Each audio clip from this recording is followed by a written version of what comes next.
Hi everyone, thank you so much for joining us today, Passion Dallas. Today we're here with Desmond Blair. He is an amazing, very talented artist, a speaker, a project manager. I don't think there's anything this guy doesn't do. Stay tuned and let's hear more about his passion.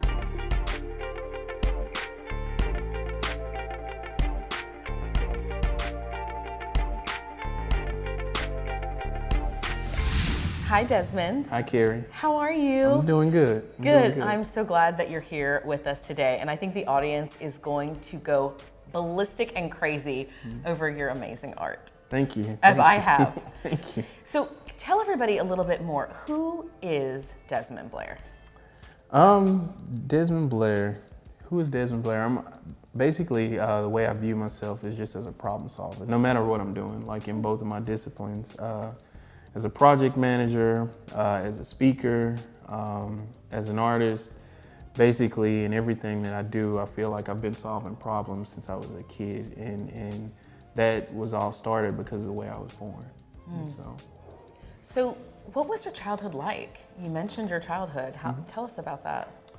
So basically I was born and diagnosed with bilateral hand absence. And so it was a condition that was just unique to me. Nobody else in my family, it wasn't genetic. But my mother didn't find out until I was born. And so immediately after I was born, her challenge was always like, I want to make sure you get the best education that I can give you. And so because of that, you know, just at home, there were no excuses. We figured out how to do things. And my way of doing things, which she would always express to me, is like, it may be different, but there's always a way for you to do something. And so even in my earlier years, we spent a lot of time just solving basic problems, how to button buttons, how I was gonna eat food, using utensils.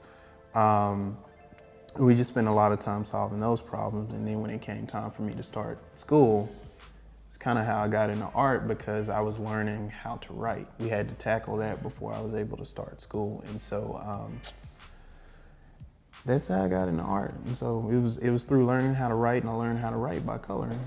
So your mom sounds like she's your biggest advocate. I can tell. Yeah. She must be so proud of you.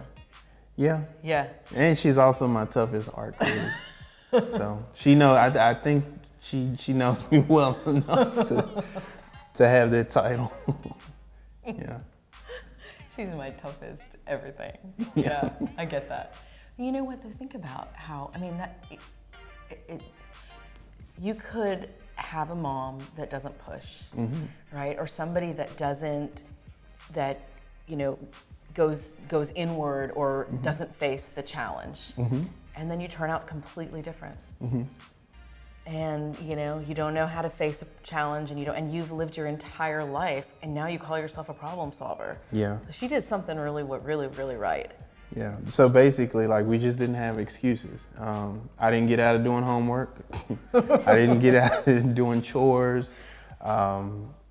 Even, you know, I can't do that because I don't have hands. Even when I would try that logic or that way of thinking, she would correct me, and she's like, no, you can, there's a way. You just probably don't want to do it right now. So it's like, say I don't want to do the dishes right now, not that you can't do the dishes. So just, you know, and I still had my boyish antics. I probably drove her up a wall sometimes, but pretty much just between her and my grandmother, I was raised by them both. We just always figured out how to do stuff. There was always a way to do something, you know, no matter if it was an external challenge or an internal challenge. It was just, if I had to sit down or take a couple of days and think my way through it, there was always a way to figure out how to do something. And so even like with my art, learning how to write, getting started with that, I learned through coloring. My grandma came up with this idea before I was getting ready to start school. And she was just like, well, if he can learn how to color, and he can learn how to color really well, then he should be able to write. And so she got these coloring books. We tried a bunch of different things. I tried using my mouth, namely, crayons don't taste like Skittles.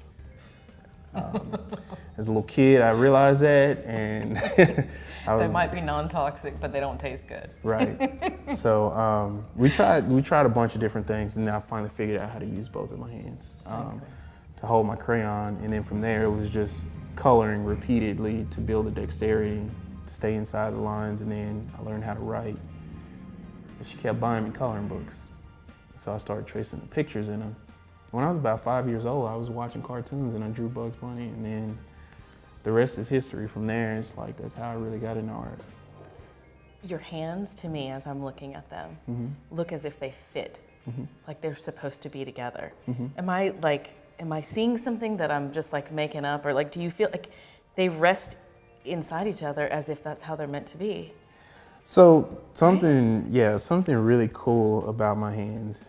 I learned when I started working at Scottish Rite. My doctor, he still works there. He was former chief of staff. He's chief of staff emeritus. But he was my doctor throughout my childhood, and I learned recently that my sort of hand difference is like really rare. It's really rare for it to be symmetrical. There's a condition called symbrachydactyly, and typically it only affects one side, left or right side. But my hands, just for whatever reason, it's extremely rare. But for me to have a difference the way I do and it to be so symmetrical is like extremely rare. So who inspired your passion for art? Who inspired my passion for art? My grandmother got me started with learning how to color. But then from there, it was just, I was a big fan of Calvin and Hobbes when I was a kid. I always thought Calvin and I had a lot in common because he had a really bright imagination, if you will. And so I wanted to learn how Bill Watterson created the comic strip, Charles Schulz with Peanuts. Those were like two of my very early inspirations. And that was just because my grandma had like a stash of comics she would keep. And then as I got older, learning about other artists, traditional artists like Salvador Dali is one of my favorite surrealist artists. Learning about different professional artists as I got older. And then there's like a mix in there, but I was really inspired by cartoon strips earlier on, comic book art. So Joe Madureira, he's to this day, if I met him, I would like pass out. Yeah, I would pass out. I would go total fanboy. Just finding out about other artists, comic book artists, animators, cartoonists, and then, you know, as I got older, venturing into more traditional forms of art. Had a lot of influences, but yeah. Desmond, we all struggle and have perceived limitations. You know, we all do. Some are more drastic than others. How can you describe your process in conquering yours? Okay. How do I conquer my obstacles? That's a really good question. So I'll talk about it in the context of art. So I buy a new canvas. There's this moment where you're initially overwhelmed, especially if it's like a large canvas, because it's like, oh my God, I just spent all of this money on this canvas. I don't want to mess it up. So I think just in general, even outside the context of art, when you encounter a challenge, there's that first moment of feeling overwhelmed. But what you have to do, and this is what my mom kind of always taught me to focus on more, is looking beyond that moment of being overwhelmed. So you can be overwhelmed, but you got about 5 minutes. So you have 5 minutes to be overwhelmed. You take it in, think about it, and allow yourself to have those emotions, but then you treat the challenge or whatever you're dealing with like a math problem. And so basically, that's the way I tackle obstacles, challenges, not even just with my art, but just in general, and learning how to operate and navigate without hands, and learning, you know, or doing stuff at work in my career as a project manager. I'm always trying to, you know, figure out what the equation is and solve the problem. Were you ever allowed, or were you ever not able to help the fact of like potentially feeling sorry for yourself? I mean, how has that challenge when you're a kid, and that's a big challenge your whole life. But as a child, when you're learning like everybody else, that's like enormous. So how did that go?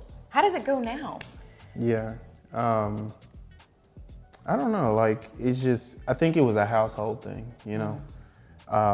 Even though I didn't have hands, I don't know if my mom went and had, my grandma, they had like side discussion with the rest of my family. So it's like, you go to school, you go to other places, but then your cousins still like tackle you and wrestle with you and stuff like that. Like you're just like them, like nothing's different.